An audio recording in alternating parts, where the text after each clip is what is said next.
Hi, I am Yuki, and today I will be your storyteller. Make yourself comfortable and we'll get right on it. The gambler says that Wu Chun has a very bad hand, while he has a pair of kings. He is sure to win. The gambler's hand. King of spades.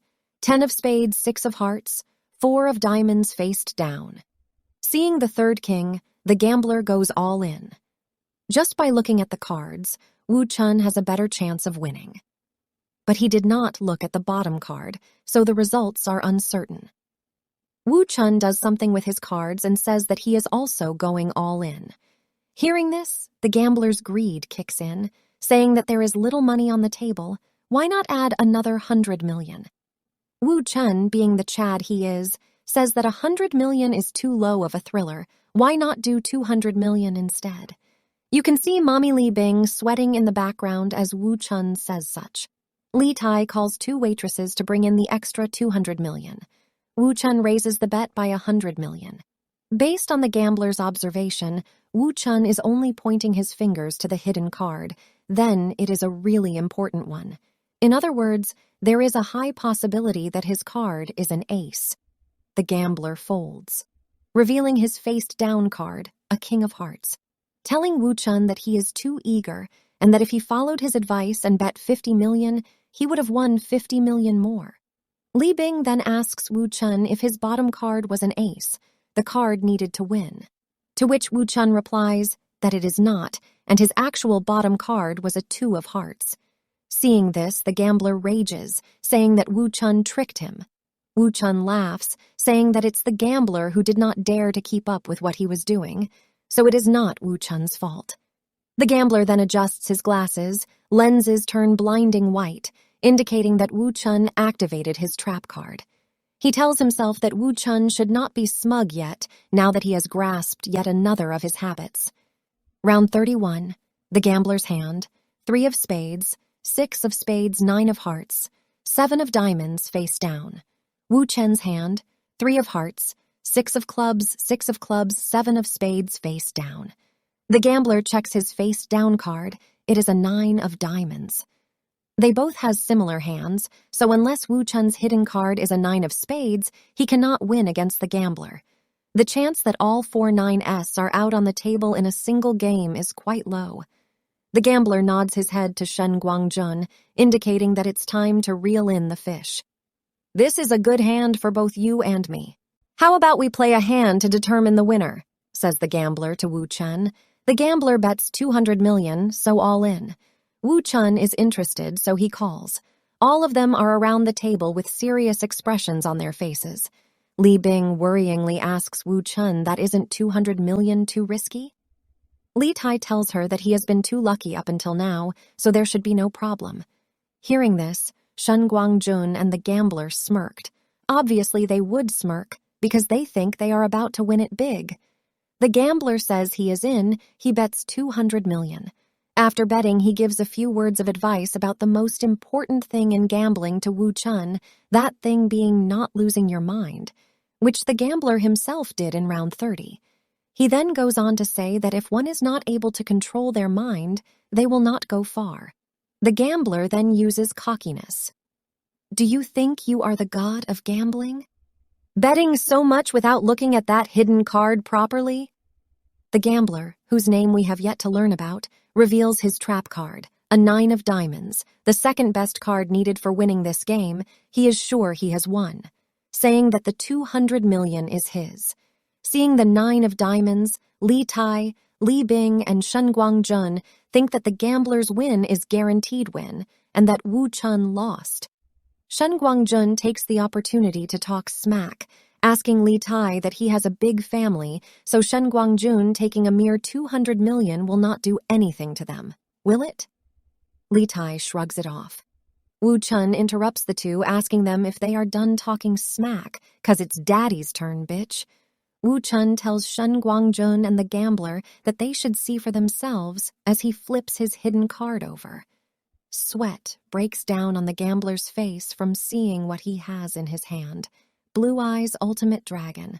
Nah, just kidding, it is a 9 of spades, bitch. Meaning Daddy Wu Chun has won the 200 million. The gambler again breaks his own rules and loses his mind. He goes apeshit, baffled on whether or not Wu Chun read the card, saying that doing so is impossible, and when did he do such?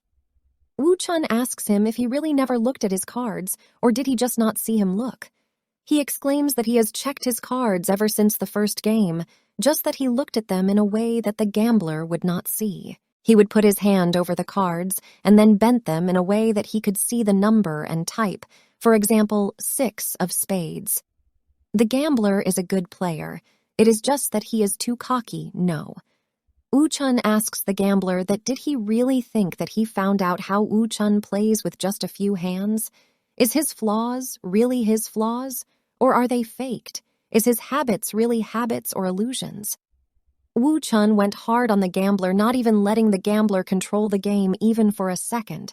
He had the gambler in control the whole time, like a predator watching their prey. Li Tai puts his hand around Shen Guangjun's shoulders, confirming whether or not all the money they just lost in gambling was all borrowed, telling him that he is now in big trouble. Shen Guangjun was shocked at what had just happened. How did this? Shen Guangjun. Mr. Shen, the gambler. Let's talk outside. Shen Guangjun. As they were about to leave, Wu Chun calls to them, asking them to stop. Where do they think they are going? Shen Guangjun asks Li Tai, is he not allowed to leave after losing? Is this how Li Tai treats his guests?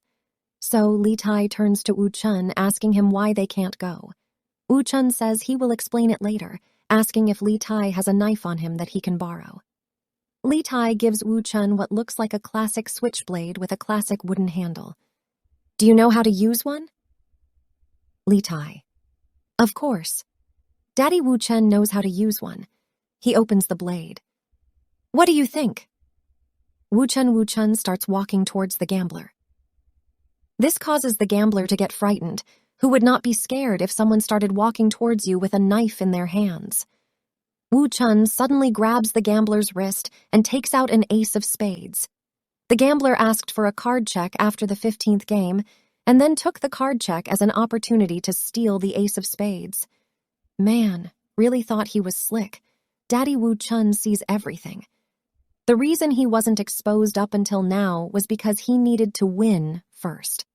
Now Shen Guangjun has lost borrowed money and the gambler was caught for cheating. This pisses off Li Tai, saying that he dared to cheat in front of him. Li Tai turns towards Shen Guangjun, asking him to explain this. The gambler says that this is a misunderstanding. I do not know how this can be a misunderstanding when he clearly had an ace of spades up his sleeve. Wu Chun puts the gambler into a lock, chest on the table, with one arm held against his back. You broke the rules! You know what happens! Wu Chun places the gambler's right hand on the table. He takes out Li Tai's switchblade and cuts off his hand. The gambler screaming in pain about his now cut-off hand. Wu Chun asks Shen Guangjun what he thinks of the situation, as Wu Chun looks down at the gambler on his knees from the pain. Shen Guangjun nervously tells Wu Chun that it has nothing to do with him. This might be true because as we saw in the flashback in Chapter 8, when they arrive at the casino, everything is up to the gambler. Wu Chun hands the knife back to Li Tai, telling him that he will leave now and that they can handle the rest, reminding them not to touch them in the clubhouse, meaning not to beat them up or kill them in the clubhouse. As they are leaving, Mommy Li Bing asks Daddy Wu Chun how it feels to stab someone's hand. He replies that it is not a good feeling. Li Bing is for some reason surprised by his answer. Wu Chun then elaborates by giving an example. If you cut off your own hand, what would it feel like? Li Bing is surprised by how calm Wu Chun is and how calmly he says such things right after cutting someone's hand, questioning whether this person, Wu Chun, would or has ever killed someone. Wu Chun and Li Bing are in a car driving somewhere. Li Bing compliments Wu Chun on his gambling skills and says that she was surprised by them. Wu Chun accepts the compliments, but man has got his priorities straight and tells Li Bing to not forget to pay his bills. He thinks of his future. Wu Chun looks out the window and suddenly his face tenses. Li Bing notices and asks Wu Chun what is the matter. He tells her that a car has been following them for a while. The driver uses his earpiece to inform the rest of the security team about the car following them. Li Bing tells the driver to get rid of the car following them, saying that the car following them is most likely from Ding Ruilong. Wu Chun says to himself that the car is not from Ding Ruilong and their target is not Li Ruobing. Wu Chun places his hand over hers and tells Li Bing to not be afraid. Wu Chun will take care of it. Li Bing tells herself that he is using this as an opportunity to flirt. She even admits that it was a good attempt. She brushes it off, saying Li Bing is most likely hungry. Speaking of which, today's video is sponsored by Snickers. You're not you when you're hungry, nah, just kidding. But would it not be cool it was? Li Bing says that she will reward Wu Chun with some good food for what he did today. She ain't about peaches, she talking about beef. Dirty-minded people. The scene then changes to Wu Chun and Li Bing inside a restaurant. Wu Chun asks Li Bing that she knows a lot of people here. Is she not afraid that they will think of him as a competitor for her peaches? She tells him that she just wants more people to know about him. As the two are talking, Mr. Han De Li, chairman of the Longcheng Innovation Group, walks up to them, saying hello to Li Bing, and asks her if she is eating here too. Li Bing tells him that Wu Chun wanted to eat Cantonese food, so she brought him here. She then introduces Mr. Han to Wu Chun. Mr. Han stretches his hand out for a handshake, complimenting Wu Chun, saying that he is a perfect match for Li Bing. Wu Chun thanks him for the compliments and shakes his hand. Mr. Han looks at his watch and apologizes to the two for disturbing their date, saying that his client has arrived so he has to skadoodle. The two go back to chatting.